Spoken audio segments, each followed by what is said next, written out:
Yo, how's it going on, everybody? Welcome back to the channel. Now, in today's video, we're going to be reacting to MMA Guru because I think he's doing something amazing for first contract MMA fighters that definitely could use some of the money. So for those of you guys that follow MMA Guru, recently he put out a couple of tweets saying that he's going to put his own money forward and pretty much give out bonuses to some of the fighters that definitely do need it. Because, I mean, let's just be honest. There's some fighters out there that are walking away with like 10,000, but 10,000 can turn into 2,500 very, very quickly. And we're talking about pros, ladies and gentlemen, because, you know, some pros, they definitely do have to, you know, pay their coaches. Most MMA fighters have more than one coach that they need to pay off. They need to pay off gym fees as well as fees that went down during the fight camp. So very, very quickly, you know, a lot of that money just is gone. So let's go ahead and, you know, react to this video and see all the details that MMA Guru is giving. I have a problem with UFC fighter pay. Yes. At the very lowest level of the sport, and that is the level that I wish to tackle first, okay? I'm not out here going to use Ngannou as a big name and a big topic and a big discussion to start talking about fighter pay because, oh, you should have made this many million, not that many million. Which is very important that he clarifies because, you know, obviously the people at the top of the game are making all the bread, right? It's all the people or all the fighters at the bottom that are pretty much getting the crumbs of these events. So it's very, very important that he mentioned that. That's not where I want to discuss UFC fighter pay. I want to talk about what I'm going to label first contract fighters. So I'm making a move. In 2025, I'm putting up my own money to pay out fighters on UFC cards that do well, that deserve a bit of extra money, and are on their first contract in the UFC. Now, look, I'm gonna be honest, man. If MMA Guru could actually freaking do this, he's gonna become a legend in the sport because he's just gonna get so much respect from the fighters because they're getting support directly from a YouTuber, right? An influencer in the sport. So, man, hats off to Guru for this, man. If I'm just being completely honest. I need to set some ground rules because I have a lot of plans here. I'm talking in an ideal world, if this all works out, I want a point in time in 2025, as late as it can be. I want a point where all of this happens. 10K performance bonuses, 10K fight of the night bonuses, 10K if you're robbed, and 5K for a bad KO loss or a bone break for first contract UFC fighters. Now, all right, so let's go over this very, very quickly. He said 10K performance bonuses. Obviously, there's a lot of sleeper fights that go down in the prelims because I assume that most of these bonuses are probably going to come off like early prelims or prelims fights. 10K performance bonuses, like I said, there's a lot of sleeper fights that go down in the prelims and early prelims, in my opinion. 10K for fight of the night. I mean, I don't know. I feel like the 10K for the fight of the night could probably go to, you know, people in the main card that are already getting big paychecks, and those people aren't really, you know, first time UFC contract people, in my opinion. So I don't know about that one. You know, we should be asking about that one. You know, 10K if you're robbed for a first fighter contract, I understand. Because look, there's some fighters right now that, I mean, they just have to pretty much put up with the UFC and who they hire to be judges for the events. I mean, I'm not saying that the UFC are directly in charge of like who they hire to judge these cards. Obviously, is the athletic commission that puts the judges in place to judge some of these cards. But yeah, look, man, there's a lot of people that come into the sport and suffer bad losses or losses in their career because of bad judging, and we've seen multiple robberies throughout the days of watching UFC. I mean, let's just be honest. I need to specify what that means. And also the 5K for bad KO loss or a bone break, that's huge. That's really, really big. Imagine getting your freaking arm broken and you get 5 racks for it. Obviously, you're going to be like, man, it's the best 5K gift I've ever gotten for getting my freaking arm twisted in half, you know? Let's keep watching. Michael Chandler fought Dan Hooker and then Charles Oliveira. He was technically a first contract UFC fighter. Ah. Okay? So this does not mean that. I'm talking about a fighter who's worked up the regional scene, maybe won a fight on the Contender Series, and is now signed to the UFC Their first big promotion probably for 10,000 to show, 10,000 to win, and 2,500 in Venom bonuses. This is where I have a problem with fighter pay, because these guys spend a lot of money getting to the octagon in the first place. They invest a lot, and I'm not saying I'm going to double it. I'm just saying we can give these guys some cheddar, and maybe in the process, who knows, shame the UFC so fucking much that the MMA Guru is making more steps to pay fighters more than they are. You know what's crazy? A couple of days ago, Dana White did an interview with like Andrew Schultz, and he was talking about how much the UFC is worth. I think he said like 180 something billion dollars. Like, how do we not how does, I'm not saying we, because I'm not a part of the UFC, but like, how does the UFC not have the funds to like give professional fighters better paychecks, you know, especially in today's times? I mean, I don't really mean to get too crazy into details about how it is here in America, but I mean, let's just be honest, inflation's a thing. And like 20 racks maybe 5 years ago isn't the same as 20 racks today. Let's just be freaking honest.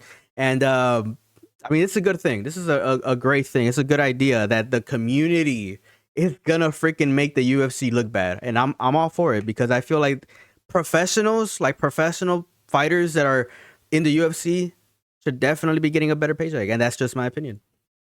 Cancel me. Cancel me. I said it. That's just my opinion. Cancel me. So that they may have to take action themselves to avoid the absolute embarrassment. Who knows? I'm playing a character. This is all an alleged idea. I was playing a character when I said that. What also could happen is I could start this with my own money, and then we could get enough support for it where we can sustain it forever. And we can start getting these first contract UFC fighters. That would be paid. crazy. So that's what I'm doing. In 2025, I'm putting up my own money. You know what I mean? I'm putting up my own money, and I want to start paying out some of these first contract UFC fighters. I don't know how I'm going to go about doing this. I want the MMA community behind me on this. I want them to rally behind this. I want to make this a real movement. I think I have the fan base to do it. Well, you got my support, Guru. Let's just be honest. This is a good thing. This is a freaking good thing, bro. Good thing for the sport. And I want to get these guys paid. And this is where it begins. This is where it began on Twitter yesterday when I was bored, okay? In 2025, I'm planning to set up a 10K robbery insurance bank reserved for fighters on their first or second contract that get badly robbed. I can afford 10K per card. New fighters that would otherwise have had a career derailed by an awful decision will get a 10K bonus from me. Now, this picked up a lot of steam on Twitter. 4.3 thousand likes, 560,000 views. A lot of pages were reposting it. And I mean that. I want to do that in 2025. And this is where it begins. This is where it begins. It started as trying to bring attention to bad decisions. Because if I pay someone out, it's going to make the judges look so bad. It's going to really bring some attention to the judging decisions that we're seeing. Because a lot of Good. That's a good thing. The judges should definitely be feeling the pressure on actually doing their freaking job. Because let's just be honest, man. There's some, like I said earlier, bro, there's some judges that shouldn't be at the freaking event judging. Let's just be honest, man. And we see robberies in the main card, bro. Like, it's just insane. It's just insane. Especially what in that last card where one of the judges gave it to Paulo Costa whenever he fought Sean Strickland. Did he even freaking watch the fight? Like, I'm pretty sure, bro, that 100% there has to be a couple of judges out there that are definitely putting money in these bets, because that's the only way, you know, I'm not accusing anybody, but that's the only way, you know, some of these judges make some of these bogus, dumbass decisions. the prelim ones fly under the radar. Everyone's talking about exactly how did Paulo Costa get that scorecard over Strickland. Exactly. No one's talking about the fact that Mitch Raposo got a scorecard against Andre Lima. Yep. You know what I mean? The little guys. I mean, and let's just be honest, man. Like, MMA pages, we have to watch each and every single fight, right? It's like for the casual fans, usually some of them only watch like the main card, but for people who actually freaking watch each and every single UFC event from start to finish, because we have to cover the sport, we know what's up. We freaking know what's up. So yes, I agree. Fighters at the bottom definitely do suffer, you know, some of these things the most because, like he just said, some of these things just fly under the radar because some of these fighters are lesser known, and it just is what it is at the end of the day. Get messed over in this game. The guys that are on 10 for 10. And you know what's sad to see? And this is where I want to make a difference in fighter pay. I'm not trying to get Paddy Pimlet an extra 10K. You know what I mean? I'm not. I'm not trying to get I'm not trying to get Drew Dober an extra 50K. I'm not. This is the only tool you need to create social media graphics that clients will love. Kittle helps you create professional. I'm not trying to get Kevin Holland extra pay. Right. Not at all. For the guys that make 10 for 10 on their first contract, then make 12 for 12, then make 14 for 14. Those are the guys that need a little bit more cheddar. Yes. And those are the guys I'm willing to help. Okay? And I hope the MMA community is willing to help as well, because we can. And you know what's crazy? You know what's crazy? There's some people that just cover the sport. There's some people that just cover MMA, UFC on YouTube that make way more freaking money than UFC fighters. Can you believe that? Can you believe that? Like, there's some MMA pages that cover the news. I'm not gonna say what freaking pages, but there's some pages that cover the news on YouTube, and they get freaking hundreds of thousands of dollars a month through AdSense, and they're covering people in the sport who make not even half of what they make in a month in a year. Crazy. Make a real change here. And I know there's a lot of people that are on board, as they were saying on Twitter. So who knows? I just don't want to be like these other MMA media members that just cry about it, man. Just cry about fighter pay. Non-stop. Never do anything about it whatsoever.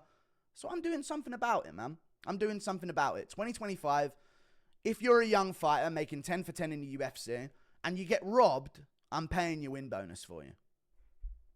Just like that. You're welcome. You're welcome. Okay? Other than that, though, we move on to this type of stuff. I want to create a world where we're pooling this money together for the fighters. Now, I can't cover all of this every card. Okay? Now, here's the big question. Is the community actually going to pull together to send professional fighters money? That's the biggest question that it just looms over my head. Like, is the community actually going to pull together, you know, maybe $5 here, $2 there, you know, and we give, I guess, like a little bag of money to fighters? Is really the question that needs to be answered, because it would be crazy if, as a community, something like that actually happens. But as of right now, that's, I think, the biggest issue. It's just convincing the community to actually donate to a cause like this. I can cover a decent sum of it, and that's where it's going to have to start. In fact, I'll have to cover a majority of it to start, right? So I'll find a way, come 2025, to fund a majority of this. I want to have a situation where we are, as MMA fans, changing the landscape of the sport. Not just sitting there watching, doing nothing. Nothing gets done. Cry about it on Twitter. Man, these guys deserve more pay. Dana's so evil. No. Yeah, and I think right now we live in a time where the people have more power. People have a lot more power than what they think. You know, we have power in numbers. There's a lot of people that cover MMA, so I'm pretty sure that this is gonna blow up. It's gonna blow up in the MMA community. So I mean, we'll just have to see. What's that gonna do? Fuck all. We've been doing it for years. I want to get to a point where I can look at the prelims of a card and think, who's getting the bonus tonight? You know what I mean? Who's getting the MMA Guru bonus tonight on the card?